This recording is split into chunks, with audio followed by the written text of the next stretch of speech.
So you go unconscious. You wake up on a picnic table. Are you near the car? Probably about 30 feet away from the car. Okay. Do you know how much time has transpired? I don't. I woke up, he was slapping my face like they do on the movies when they're wanting to wake somebody up from being drunk or something. Mm-hmm. And then he pulled me off the picnic table and was slugging me in the stomach. I was doubled over on the ground, begging him to stop. Were you screaming and crying? Yes, and begging for my life. I was telling him, don't hit me anymore, you know. And he's hitting you in the stomach. I'm losing my breath, I'm almost throwing up. I'm worrying that ribs are breaking and stuff, possibly. Okay, and so now you're on the ground. Now I'm on the ground.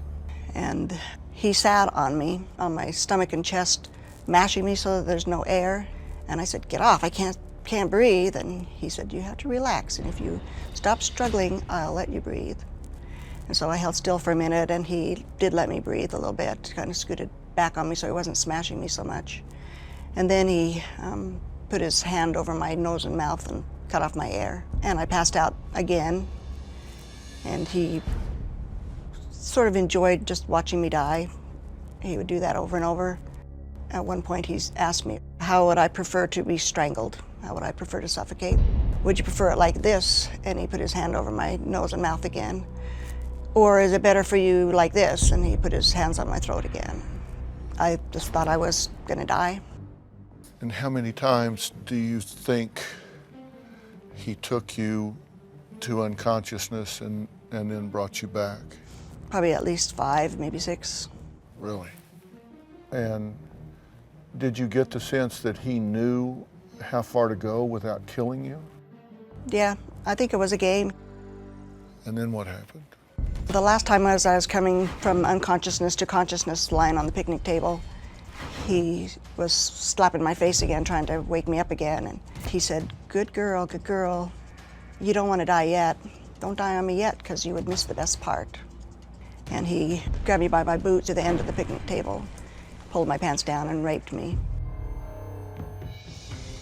And just as that was finishing, he leaned forward again and put his hands around my throat and was choking me again. And at that point, I didn't struggle. I decided I was dead. I was just going to wait until it was over. When he raped you, was he quiet? Was he talking? He was silent.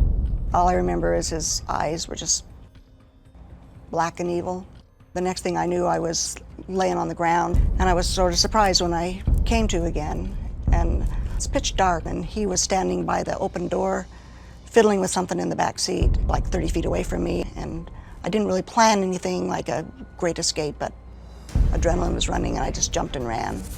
I didn't run very far because my pants were in a wad around my ankles.